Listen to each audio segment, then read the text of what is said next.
Em nome do Pai, e do Filho, e do Espírito Santo. Naquele tempo, Jesus e seus discípulos chegaram a outra margem do mar, na região dos Gerazenos. Logo que saiu da barca, um homem possuído por um espírito impuro, saindo de um cemitério, foi ao seu encontro. Esse homem morava no meio dos túmulos e ninguém conseguia amarrá-lo, nem mesmo com correntes.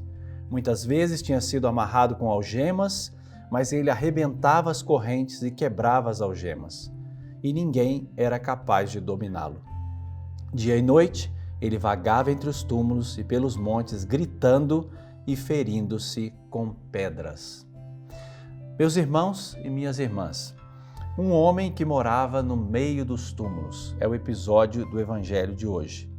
Quando o texto diz morava, o termo usado aqui, katoikesis, é o ato de se sentar, de fixar residência. Não diz respeito apenas ao aspecto físico da moradia, mas, acima de tudo, o aspecto espiritual, onde estava a vida daquele homem. Aquele ser humano, ele havia perdido o hálito de vida, não era mais o vivente, mas ele jazia entre os mortos. Sua existência já carregava aquela lápide sepulcral. Você já foi a um cemitério, certamente. Ali é um lugar honroso de depósito de corpos que já não tem mais vida. E sobre os túmulos se colocam as lápides com as fotos da pessoa, a data em que ela morreu. Vejam o que o mal fez com aquela pessoa. Ele tirou-a do convívio dos vivos e colocou-a entre os mortos. Aquele homem tornou-se solitário, preso a correntes. Gritava, se feria, diz o texto. Percebam os níveis de comprometimento com o mal e as formas de influência do mal até o estado de possessão diabólica.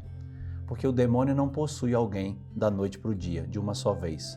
São as pequenas concessões que a pessoa vai dando a ele e lhe permitem de apossar das capacidades dessa pessoa, capacidades mentais, intelectuais. E os espíritos malignos, segundo o texto, eram muitos, uma legião, diz. Bem, se os porcos para os quais os espíritos foram expulsos eram aproximadamente 2.000, e considerando que uma legião romana tinha em torno de 3.000 soldados, a dedução que nós fazemos não é boa. Aquele homem tornou-se uma casa de demônios. A expressão é forte, eu sei.